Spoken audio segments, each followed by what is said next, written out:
آله وصحبه أجمعين رب اشرح لي صدري ويسر لي أمري واحلل عقدة من لساني يفقه قولي سبحانك لا علم لنا إلا ما علمتنا إنك أنت العليم الحكيم ولا حول ولا قوة إلا بالله العلي العظيم. Kitab Penawar bagi Hati, muka surat 62. Muka surat 62, baris yang kedua daripada atas. Muka surat 62, baris yang kedua daripada atas. Qala al-muallifu rahimahullahu ta'ala wa nafa'ana bi'ulumihi amin. Yang kedelapannya yakni yang ke-8 daripada 10 sifat kepujian sebagaimana dalam kitab Arba'in fi Usuluddin yang Syekh Abdul Qadir Al-Mandili menyusun 10 sifat kepujian di dalam kitab yang ketiga dalam kitab Penawar bagi Hati. Kasih akan Allah Subhanahu wa ta'ala. Kasih akan Allah Subhanahu wa ta'ala. Jadi kasih akan Allah termasuk daripada sifat kepujian. Apabila kasih akan Allah Subhanahu wa ta'ala akan bawa kepada melakukan perintah Allah Subhanahu wa ta'ala. Dan apabila kasih akan Allah Subhanahu wa ta'ala di dalam melakukan amal ibadah akan dilakukan dengan sempurna. Mari daripada sifat hatinya kasih akan Allah Subhanahu wa ta'ala. Kemudian kasih akan Allah ni sebagaimana sifat-sifat kepujian yang lain. Sebagaimana sifat-sifat kepujian yang lain, dia ada dia punya darajah dia. Ada dia punya kedudukan. Kasih akan Allah Subhanahu wa ta'ala. Dia ada kasih peringkat orang awam. Dia ada kasih peringkat mahabbah khasah. Mahabbah di kalangan para awliya illah. Mahabbah sampai tahap mahabbah khasah. Mahabbah sebagaimana mahabbah kasih akan Allah oleh mereka yang sampai maqam aulia, maka hati mereka setiap saat, setiap nafas hanya bersama dengan Allah Subhanahu wa ta'ala. Sebab sepenuh di hati kasih akan Allah Subhanahu wa ta'ala. Apabila sepenuh di hati kasih akan Allah, tidak ada yang lain di hati melainkan hanya ada Allah, pastilah saat demi saat, nafas demi nafas, hati akan sentiasa syuhud mengingati akan Allah Subhanahu wa ta'ala. Ini mahabbah kasih akan Allah hak peringkat aulia. Adapun peringkat awam ni kasih akan Allah dengan melakukan perintah Allah. Melakukan perintah Allah ni melakukan sebaik-baik mungkin. Buat perintah Allah ni buat seelok-eloknya. Sebab apa? Sebab kita buat akan perintah Allah Tuhan yang kita kasih. Tetapi mengikut kadar hati masing-masing, kasih tu setara mana di hati. Kasih setara mana di hati. Jadi kalau kasih akan Allah ni, kasih sebagaimana kasih para aulia, hak tu sepenuhnya di hati. Sebagaimana biasa Tok Tugu buat misalnya, orang yang kasih kepada seseorang, dia kasih kepada seseorang ni kasih pelik sangat, kasih sungguh-sungguh, maka di hatinya siang malam hanya ada seseorang yang dikasihi. Kasih akan seseorang, cinta akan seseorang, kalau kita kata gak siapa tahap gila. Gila orang kira gila ada ni, siapa tahap gila putus kasih ni, dak kena gaya siapa ke jadi mereng tu. Ni ni hok kasih sungguh-sungguh kepada seseorang. Bila dia kasih sungguh-sungguh kepada seseorang, tidak ada di hatinya, hanya ada seseorang. Ni kasih ada ni. Walaupun secara zahirnya dia bersama dengan kita, bekerja bersama dengan kita, bercakap bersama dengan kita, tapi hati tak ada dengan kita. Hati tu ada di kekasih dia. Zahir bekerja bersama dengan kita, zahir bercakap dengan kita, tapi hatinya ke mana? Mana hati sepenuhnya kepada seseorang yang dikasih. Apabila dia memandang satu-satu barang kepunyaan seseorang dikasih, hatinya memandang akan tuan punya barang, orang yang dia kasih. Gitulah buat bandingan. Sebagaimana orang yang kasih akan Allah, mahabbah khasah, mata zahir melihat barang milik Allah, mata hati sentiasa ingat syuhud akan Allah Subhanahu wa ta'ala. Apa barang milik Allah? Ni semua ni lah, semua ni barang milik Allah. Semua ni barang milik Allah. Makna mata zahir dia melihat akan, mata lendai dia melihat akan barang milik Allah, makhluk Allah. Tetapi basirah memandang Allah Subhanahu wa ta'ala. Tu kasih hak peringkat mahabbah khasah, kasih peringkat aulia.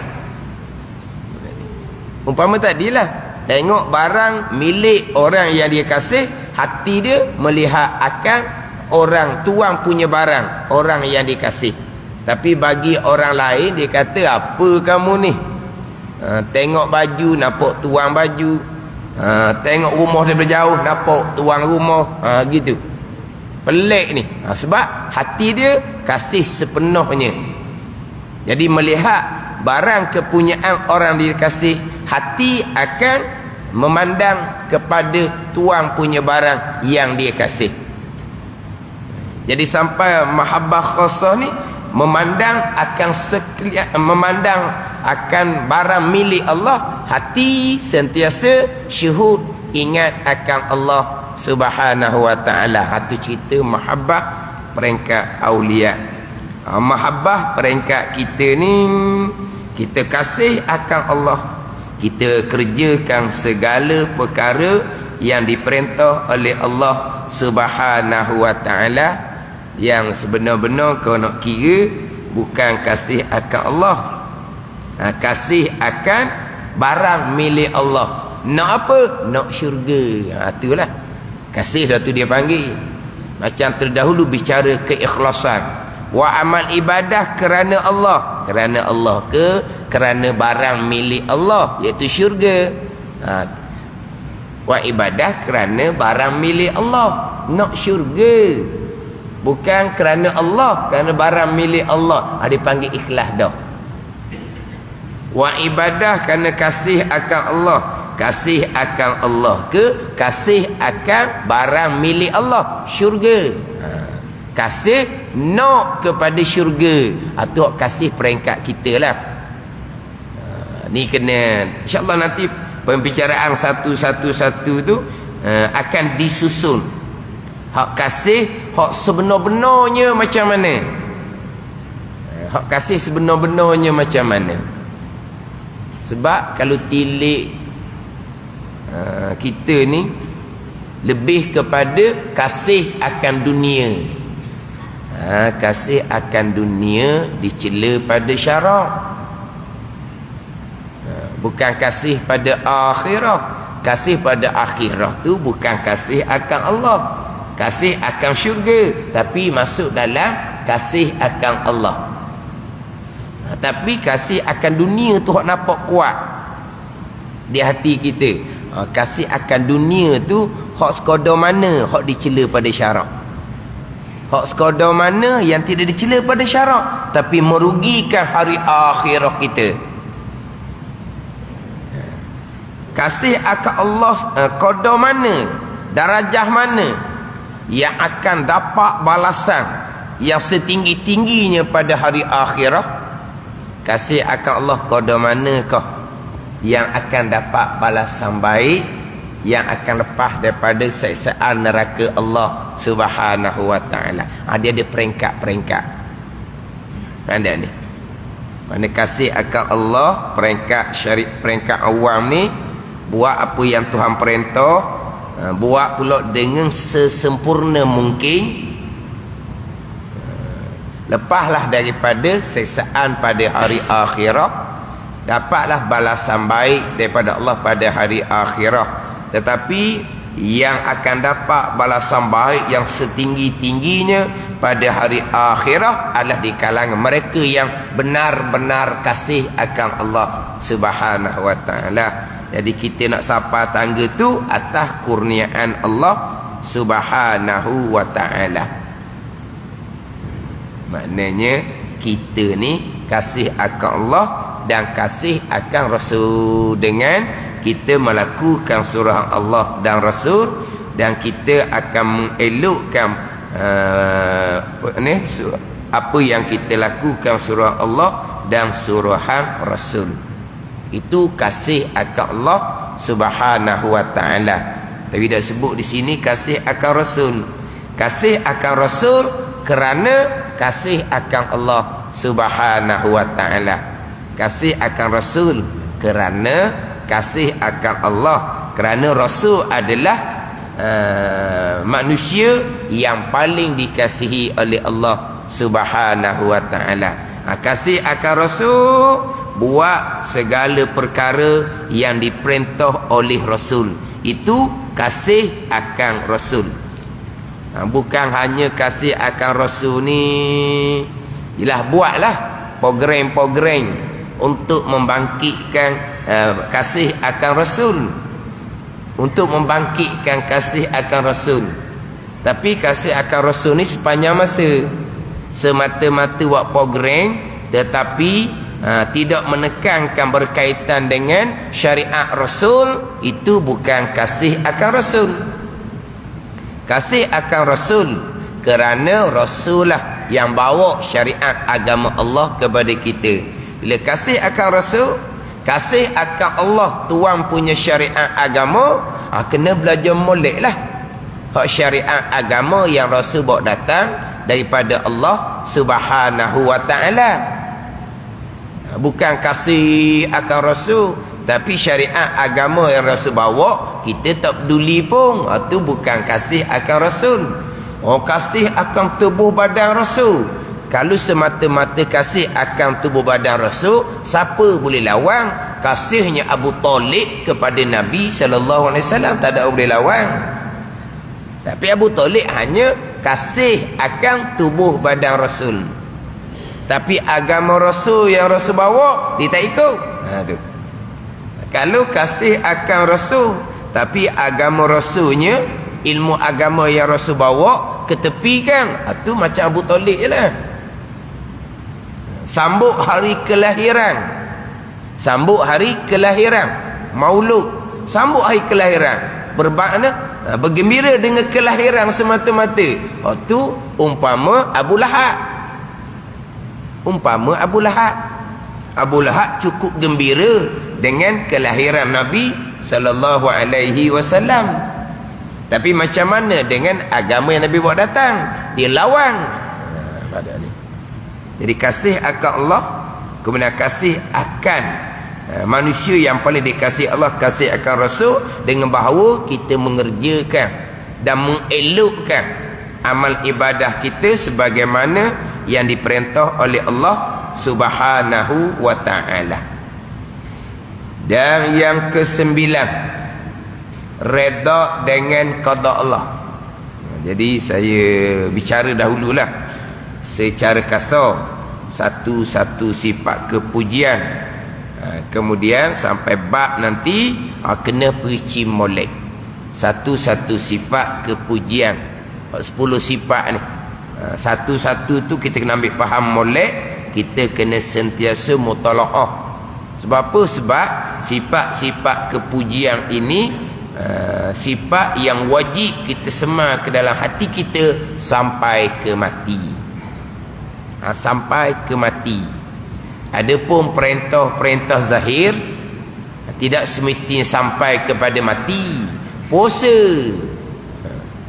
umur panjang laginya, tak ada dah dia kewajipan puasa, kerana dia tak larat dah, kerana dia ada sakit, kerana faktor usia dia, tapi umur dia panjang, tapi sudah banyak tahun dia sudah tak berpuasa. Atau syariat zahir.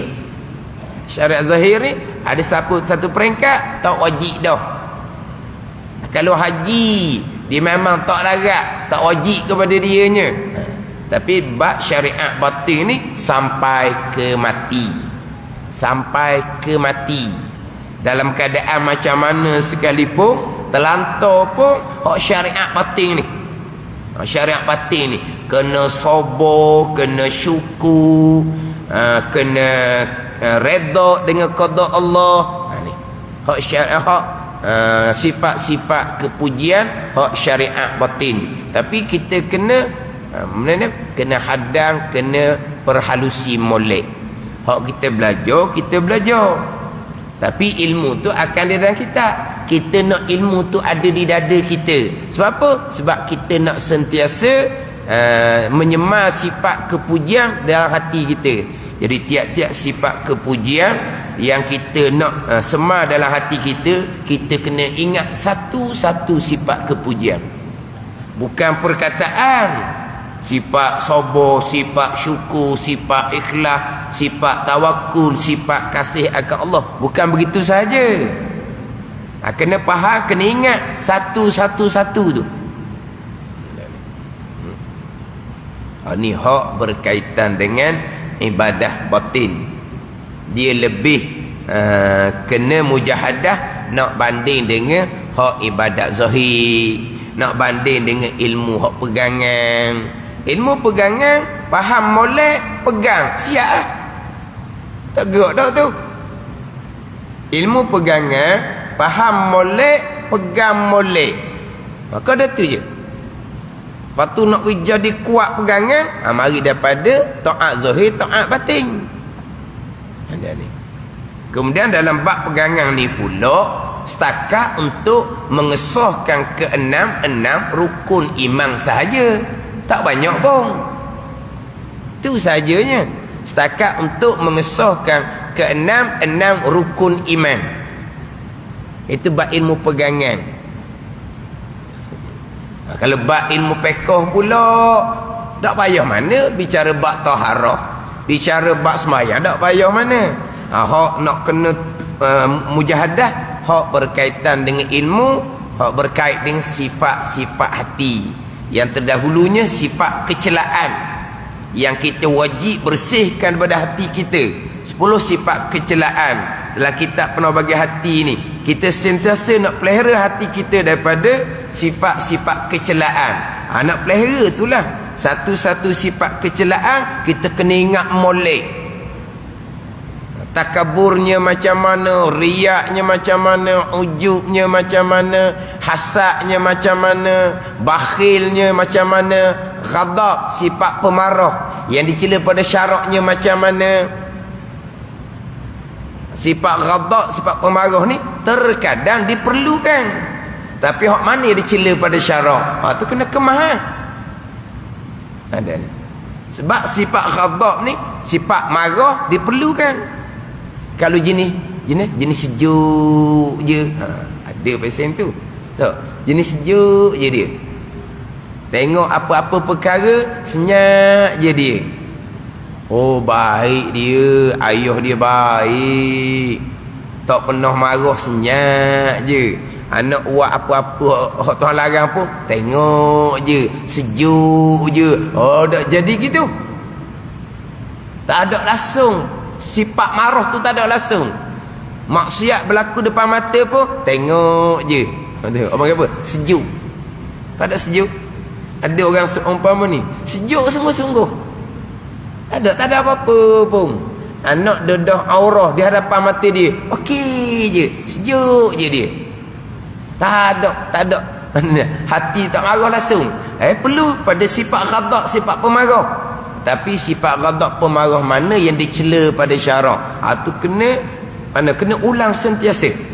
Kena mutalaah sentiasa. Hak terdahulu 10 sifat kecelaan. Hak bakhil dicela pada syarak. Bakhil hak mana? Bakhil daripada perkara-perkara yang wajib. Bakhil daripada perkara yang sunat, itu tidak dicela pada syarak. Bakhil daripada sedekah jariah. Bakhil daripada perkara yang sunat, duit banyak sangat-sangat, tapi sedekah jariah ni Allah payahnya lah nak buat keluar lebih sikit. Dah duit banyak kan. Bakhil sayang daripada perkara yang sunat, itu tidak dicela pada syarak, tetapi merugikan hari akhirat. Awak kena kemas ini ni. Macam tadi bicara kasih akan dunia. Siapa tidak kasih akan dunia? Tak kasih akan harta benda. Tak kasih akan tanah air. Dunia termasuk anak bini. Tak kasih akan anak bini. Kasih setakat mana? Kasih yang macam manakah yang dicela pada syarak? Kasih setakat manakah yang akan melalaikan hati kita daripada kasih akan akhirah, kasih akan Allah Subhanahu wa taala.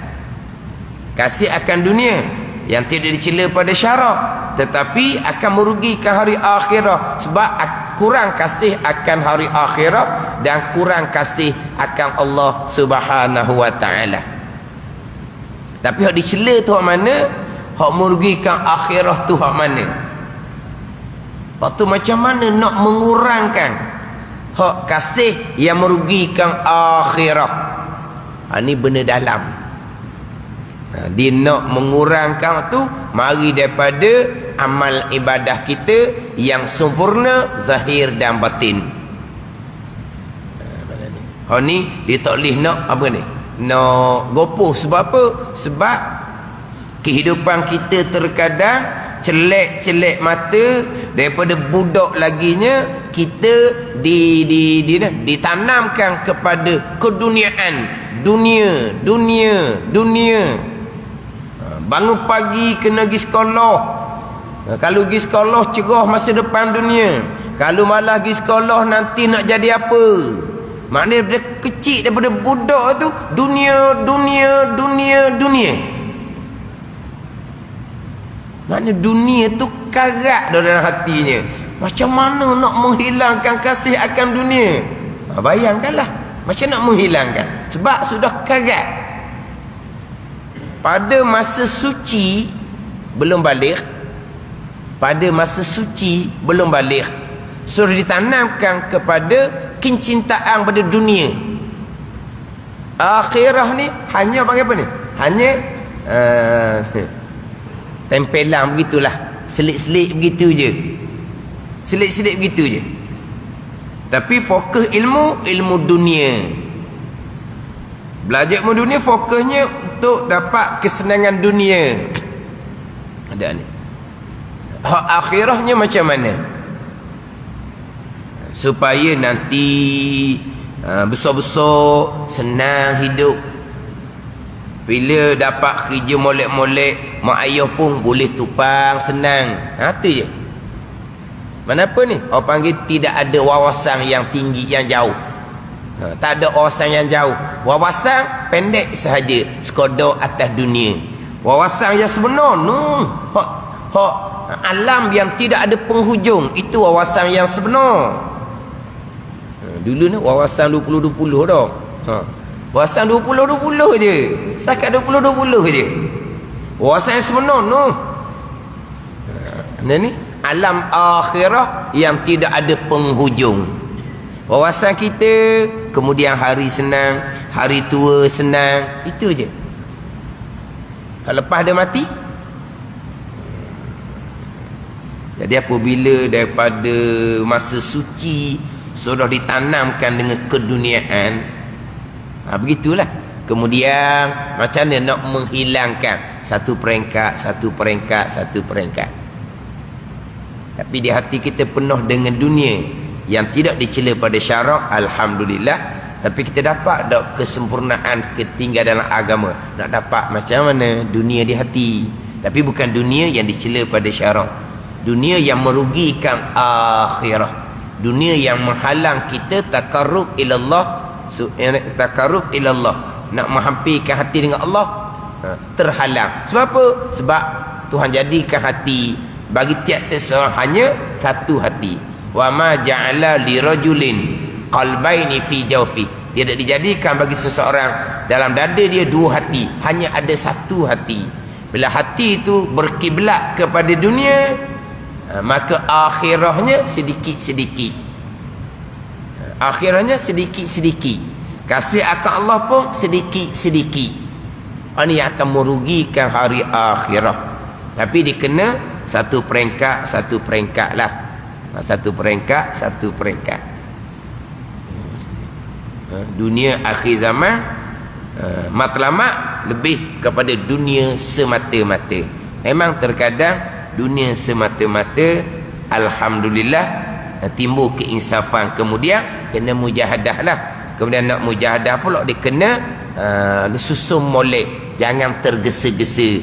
Ada orang yang tawar satu jalan yang shortcut, sekejap aja amal zikir dia, hati akan hilang dunia. Berzikir boleh 2-3 malam, kurang sungguh di hati, akan dunia tu kurang dah. Jadi semudah tu saja. Kalau jalan yang sebenar tidak semudah tu. Lepas tu nampak macam mudah tu, kena hati-hati, terkadang tipu daya syaitan. Syaitan akan palingkan hati kita, kurangkan pada keduniaan. Tapi perjalanannya betul ke tak? Perjalanan tak betul pun. Ilmu-ilmu fadha'in tauhid pekot tasawuf tak peduli pun. Ni. Ada apa? Tertipu kenapa? Kerana dia tergesa-gesa. Dia kena satu peringkat lah. Peringkat sekarang ni nak kena faham ilmu tu molek.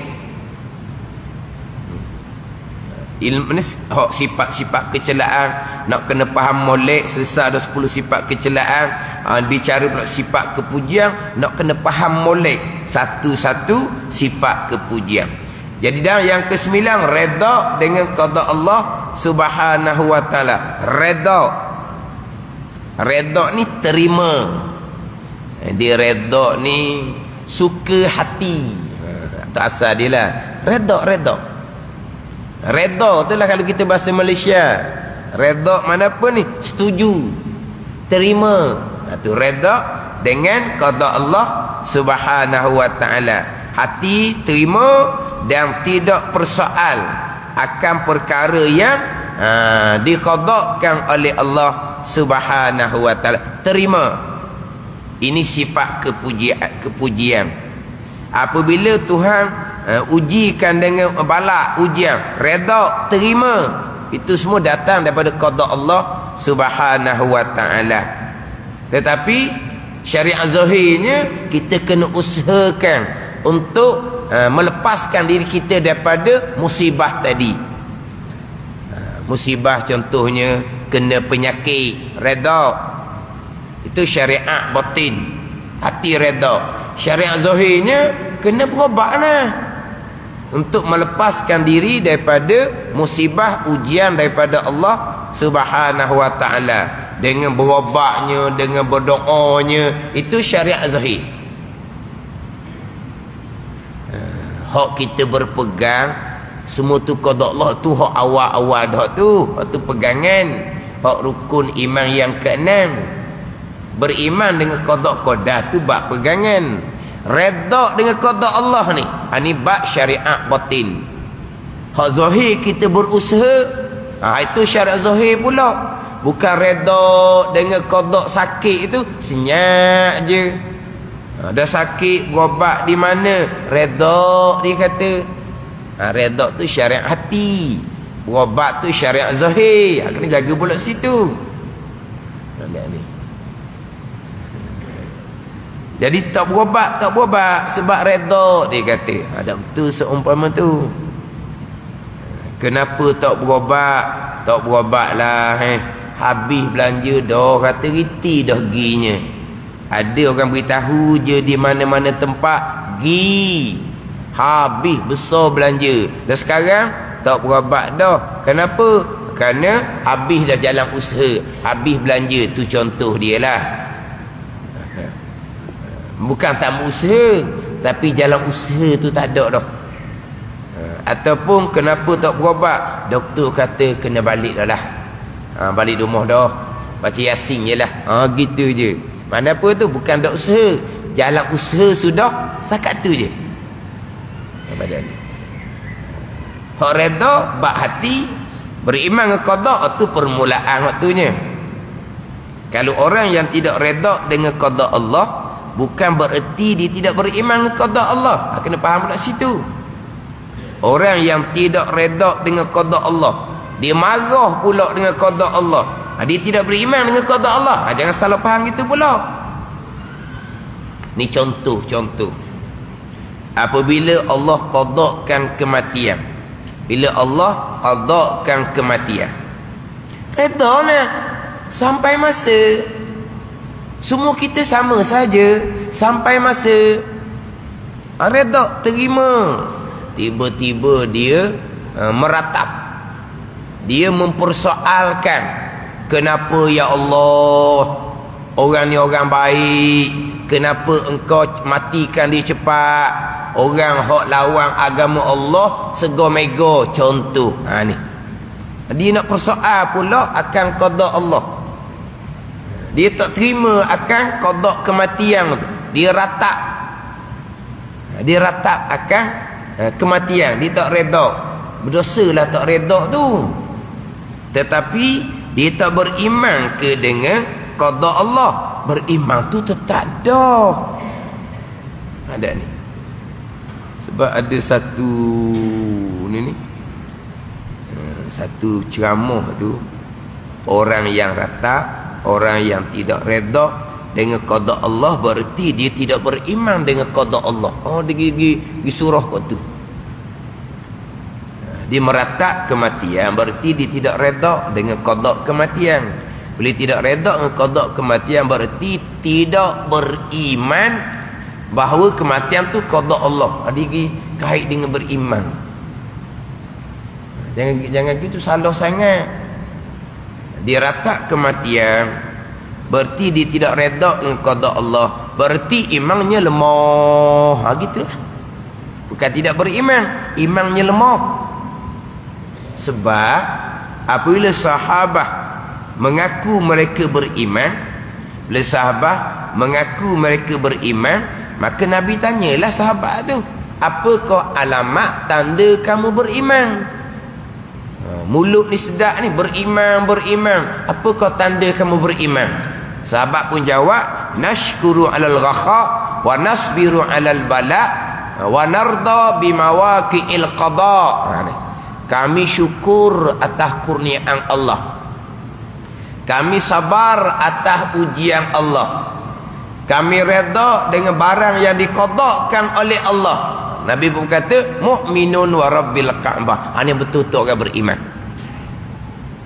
Mana alamat imannya? Syukur, sabar, redha. Kalau kurang kesyukuran, kurang kesabaran, kurang redha, alamatnya imannya lemah. Jadi maknanya, kalau dia tak redha dengan qada kematian, alamat iman lemah, bukan tidak beriman.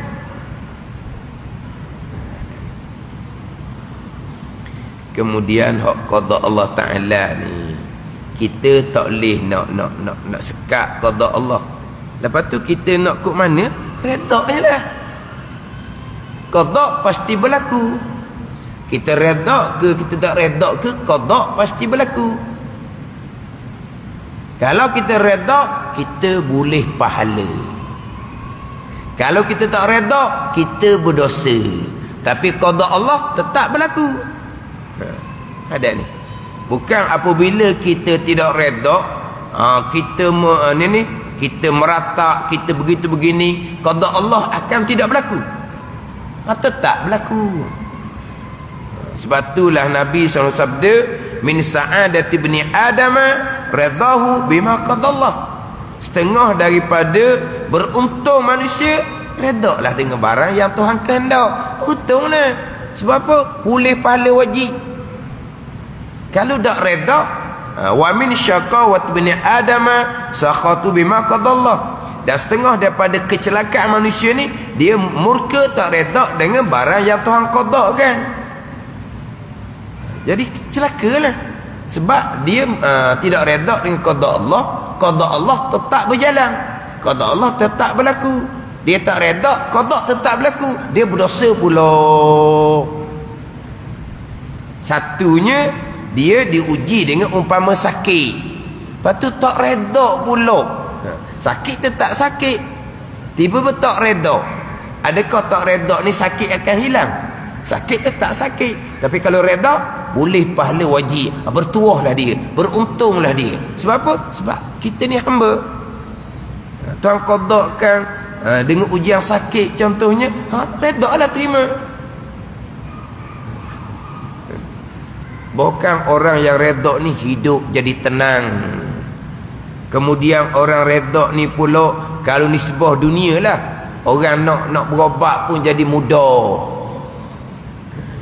Orang nak berobat pun jadi mudah. Doktor pun jadi senang. Tapi bagi orang tak redha, kena jaga, kena cocok benar. Cocok mana? Obat penenang. Kena cocok obat penenang. Kena jaga. Takut apa? Takut terjun bangunan. Kan biasa baca dalam berita tu kan, terjatuh daripada bangunan hospital. Terjatuh macam mana? Boleh terjatuh. Sebab apa tu? Sebab tak redha.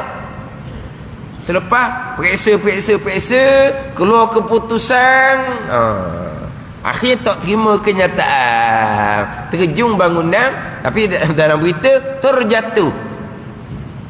Mana apa? Kena cocok, biar dia tenang, biar dia tidur. Susah nak berobat. Tapi orang yang kuat iman, bila dia beritahu sakit, terduduk tu manusia. Terduduk, keluar air mata tu manusia. Kalau doktor beritahu penyakit dia begian-begian, dia senyum je. Tu kena tengok molek tu. Kena tengok molek. Doktor beritahu penyakit dia ni berat, tapi dia senyum je. Tu kena ikut. Nak pergi ke mana-mana kena ikut. Sebab apa? Ni pada ni. Tapi dia sebut kata penyakit dia kritik dan berat dah, dia pun terduduk, keluar air mata, menangis dianya. Itu sifat manusia. Tapi dia tetap tenang. Itu qada Allah Subhanahu wa ta'ala. Jadi dari segi zahirnya, doktor nak berobat pun jadi mudah. Bukan mudah nak dapat seumpama ni. Sebab ini berkait dengan dalam. Bukan duk mulut. Duk mulut boleh cerita. Sampai masa tuan uji, di situlah penentuan dalaman tu kuat ataupun tidak. Penentuan dalaman kuat ataupun tidak, tuan uji. Tenang je dia. Dia redha, dia terima. Lepas tu usaha berobat. Usaha berobat. Macam mana jalan berobat, usahakan. Tak ada jalan dah, dia terima je, tenang je. Ini orang yang kuat iman. Kalau dia banyak keluh kesah, begitu begini, alamatnya iman tak kuat. Bukan tidak beriman. Beriman ke qada dan qadar, itu usuluddin. Itu tetap, itu permulaan. Hak ni redha dengan qada Allah, ini taat batin. Berusaha zahir untuk melepaskan diri daripada ujian daripada Allah. Itu syariat zahir. Ada ni. Itu syariat zahir. Letak moleklah 3 tu. Pegangan, syariat zahir dan syariat batin. Kemudian hak redha dengan qada Allah ni,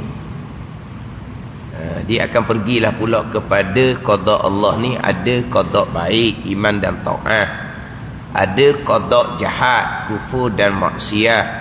Kufur seseorang, maksiat seseorang, qada Allah Subhanahu wa taala. Macam mana kita nak redha dengan kekufuran? Macam mana kita nak redha dengan kemaksiatan? Boleh ke hati kita setuju dengan kekufuran? Boleh ke hati setuju dengan kemaksiatan? Tak bolehlah hati nak redha dengan kekufuran dan kemaksiatan. Tetapi kekufuran dan kemaksiatan adalah qada Allah. Redha dengan qada Allah. Qada ni baik dan jahat. Jadi macam mana nak redha dengan qada Allah? Hak qada, hak jahat, kufur dan maksiat. Ni kena pergi molek. Bahkan dalam kitab Faridatul Faraid tu, kitab tauhid sifat 20, di pembicaraan sifat iradah yang sekarang ni hak terkini lah, hak sedang sekarang, kitab Faridatul Faraid, pembicaraan sifat iradah, hak malam Rabu tu lah, hak di Masjid Wakaf Tembesu tu. Hak tu betul-betul tu, hak tu betul-betul pembicaraan sifat iradah. Nanti dia akan masuk kepada pembicaraan redha dengan qada Allah, qada yang jahat, kufur dan maksiat. Redha jalan mana? Dan kitab dipanggil redha dari pihak mana? Haram redha dari pihak mana? Tu. Walaha bicara redha ni bicara bab ketaatan batin.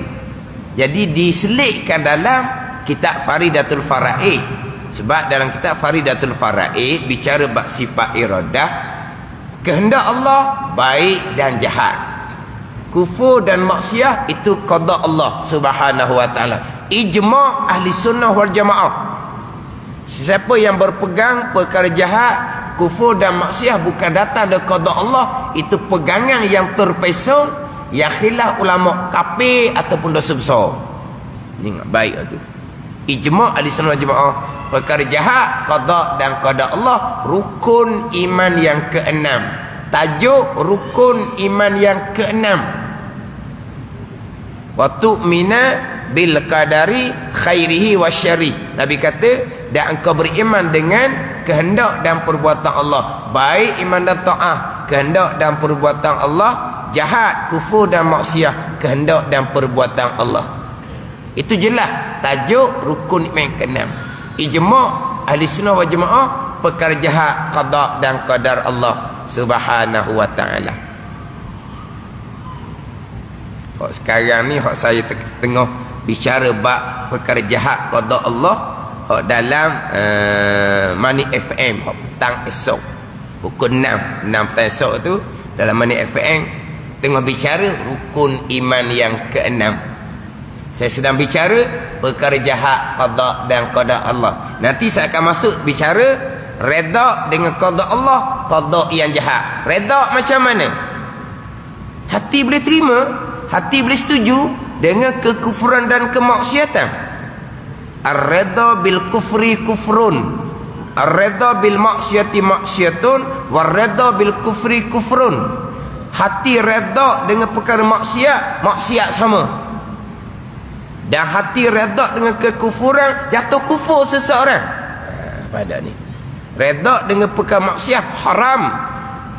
Redha dengan kekufuran, redha pun akan jatuh kufur orang yang redha tu. Tapi kita ni redha dengan qada Allah ni sifat yang wajib ni di hati ni. Hak redha mana, hak sifat kepujian dari sudut pihak mana, yang diharamkan redha akan perkara jahat daripada pihak mana. Ni kena atur molek lah. Ni kena atur molek.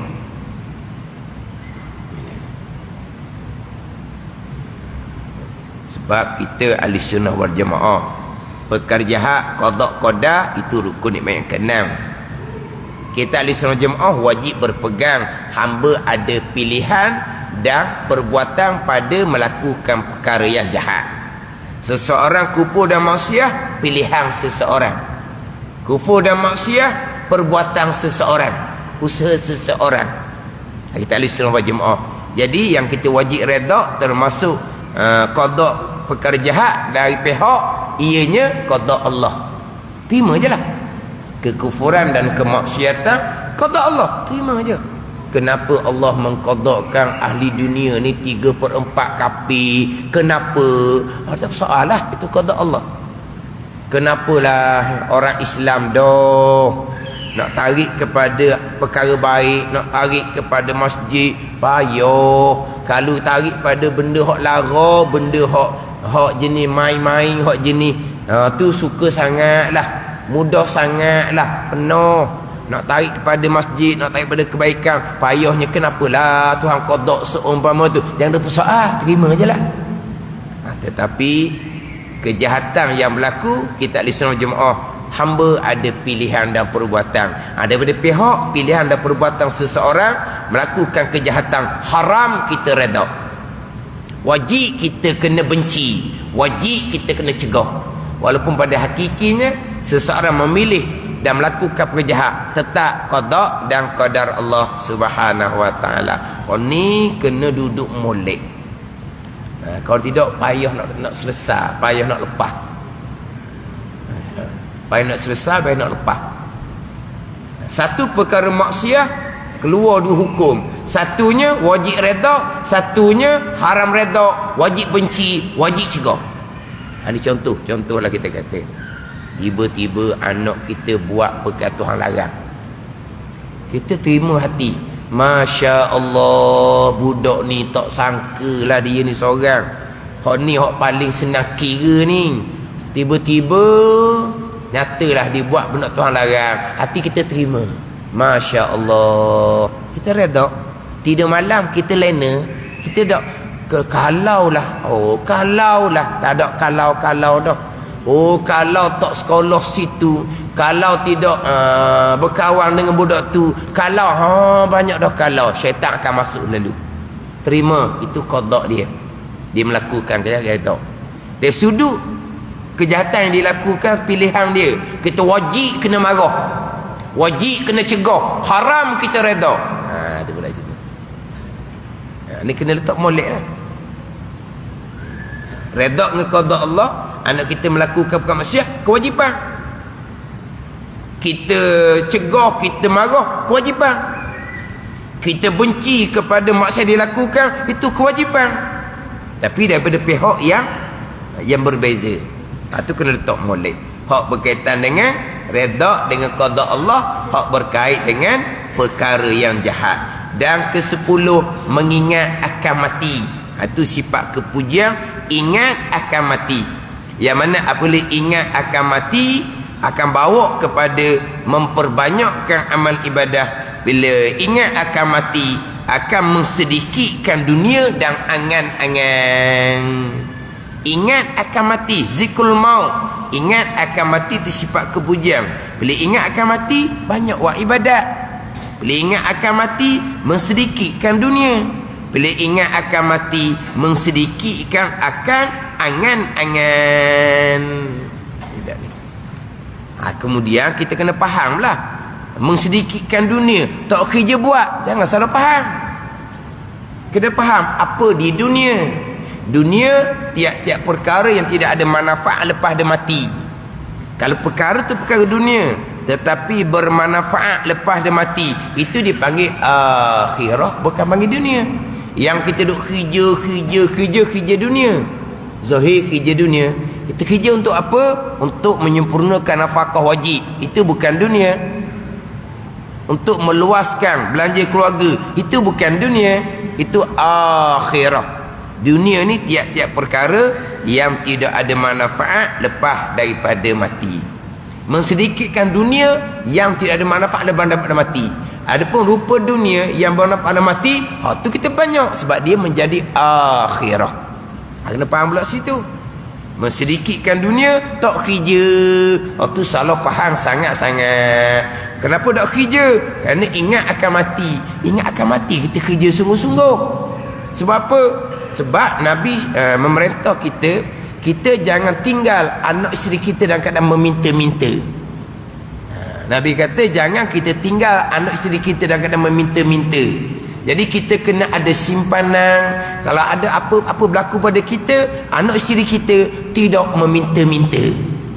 Jadi kita sipang ni. Kenapa? Kerana untuk memudahkan kehidupan keluarga kita di masa akan datang. Kalau berlaku apa-apa kepada kita, kerana Nabi perintah seumpama itu. Itu tak panggil dunia, itu panggil akhirat. Ada ni. Man ingat akan mati ni, kita kuatlah kerja. Tapi dalam kerja kita jaga hukum hakam. Sebab apa? Kita ingat akan mati. Kerja sungguh-sungguh ni tadilah untuk kehidupan keluarga kita. Bila kehidupan keluarga kita mudah je, mudah nak belajar agama, mudah nak buat amal ibadah. Kalau kehidupan keluarga kesempitan, selepas ketiadaan kita, nak belajar agama macam mana? Nak buat amal ibadah macam mana? Kalau kehidupan yang terumbang-ambing keluarga kita selepas ketiadaan kita, mana kena ada persiapan. Ada ni. Itu bukan angan-angan. Persiapan untuk akan datang, itu bukan angan-angan. Itu kena faham molek pula. Tak faham sinilah. Dia faham semata-mata kerja dunia. Buat simpanan, tak ingat akan mati. Panjang angan-angan, hai letak begitu. Ni kadang-kadang halus ni. Boleh faham sebaliknya. Padahal fahaman tu tak betul.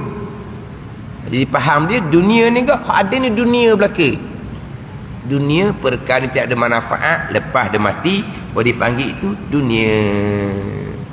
Jadi ingat akan mati akan menjadi penyebab punca kita membanyakkan ibadah, dan sebab bagi kita mensedikitkan dunia perkara tidak ada manfaat pada mati, dan akan mengurangkan angan-angan kita, panjang angan-angan kita bila kita ingat akan mati. Dan selagi akan hamba ni Syekh Qadir Al-Mandili sebut semuanya, semua 10 sifat kepujian dengan tafsil, dengan terperinci di dalam 10 bab. Bab yang pertama pada menyatakan taubah, bab yang kedua pada menyatakan khauf, bab yang ketiga pada menyatakan zuhud, secara tafsil, secara terperinci. 10 sifat kepujian dengan tafsir terperinci di dalam 10 bab. Wallahu a'lam. Bab yang pertama pada menyatakan taubat. Wallahu a'lam. Bismillahirrahmanirrahim. Alhamdulillahirabbil alamin. Wassalatu wassalamu ala sayyidil mursalin wa ala alihi wa sahbihi ajma'in. Allahumma iftah alaina futuhal arifin. Allahumma allimna ilma akdamin wa fahimna famas sabiqin warzuqna ruqat talibin. Allahumma zidna ilma wa alhiqna bis salihin. Wa sallallahu ala sayyidina Muhammadin wa ala alihi wa sahbihi wa sallam. Walhamdulillahi rabbil alamin.